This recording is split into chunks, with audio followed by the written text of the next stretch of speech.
It wasn't supposed to be like this. 20 days ago, when Google revealed its 2017 Pixel phones, the talk was all about the Panda Pixel 2 XL, the one with a white aluminum back and black glass window at the top. The larger of Google's new Android flagships was shaping up to be an instantly iconic device with its own nickname and cult following. The Pixel 2 XL moniker would quickly be forgotten and we'd all talk, in beatifying tones, about the great Pixel Panda.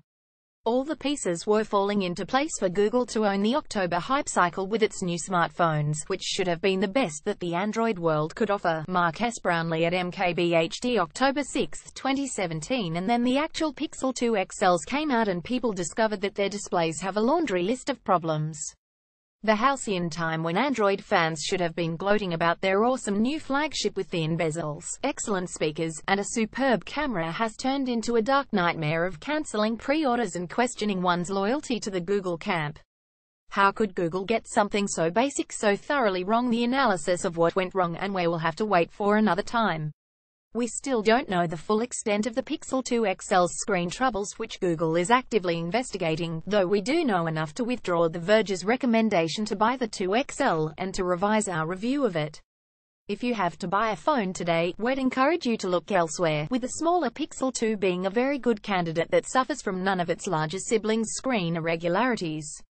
Google wants to be taken seriously as a hardware company while we wait for Google to complete its investigation. The interesting question to ponder is what exactly Google is hoping to achieve with its Pixel phones.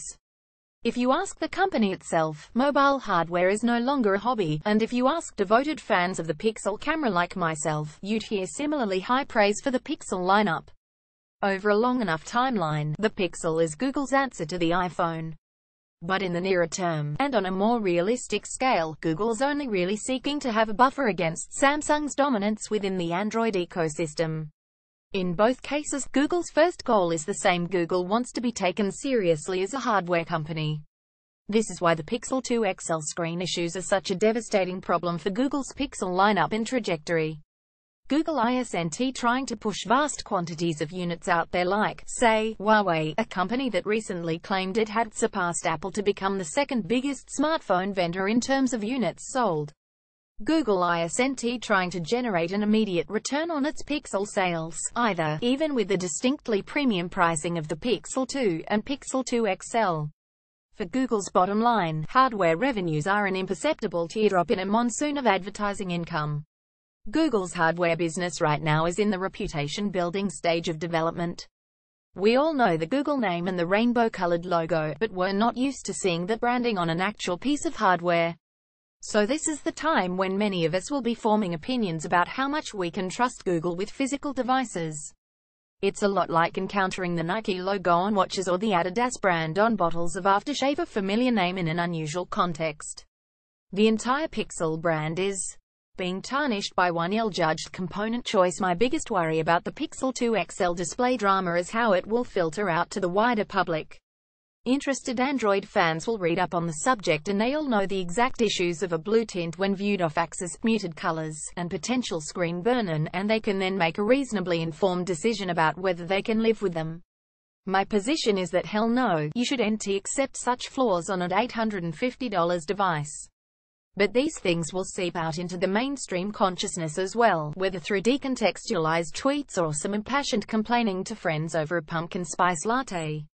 Some of the fallout is already apparent in the conversations I've been hearing around the Pixel 2 XL. People are conflating the 2 XL's display issues with the Pixel 2, assuming both devices have problems. That's a logical way to think, because in almost all cases of a phone having a regular and an XL or Plus version, the screen tech remains the same. But in the case of Google's 2017 Pixels, the smaller one has an OLED screen from Samsung, while the larger one has an OLED panel from LG, sort of the same tech, but entirely different leagues in terms of quality. Another problem that's being reported by users of both Pixel 2 models is a high-pitched noise produced by the phone. We haven't experienced this issue across 4 review devices from the Pixel 2 line, but that's the pillion effect of a major flaw like the Pixel 2 XL's screen. Other, smaller, less universal issues get amplified by the big one. The great irony of this situation is that Google started making Pixel phones so as to be less reliant on its hardware partners. Now it's Google's hardware partner that is sinking the Pixel 2 XL and punching holes in the hull of the entire Pixel operation. All Google really wants is to be able to have an alternative to Samsung at the super premium end of the market. But building good hardware is not a trivial matter, and Google is learning that as it goes. It's not like Google's competitors haven't faced similar issues to the current Pixel 2 XL screen crisis.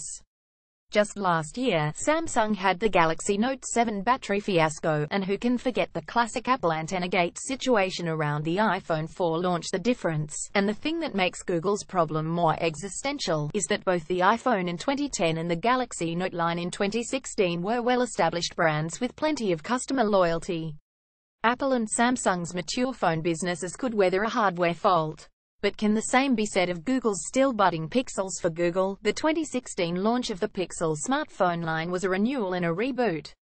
It signaled the company was moving on from its uneven Nexus efforts, which were themselves plagued by fundamental issues around Bluetooth connectivity, camera wonkiness, and basic reliability.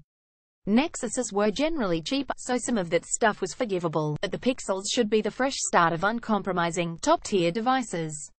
If Google keeps failing on the basics, another example being the Google Home Mini problem that recently had the smart speaker record everything and send it all to Google, its hardware division could develop a bad reputation that it might not be able to escape.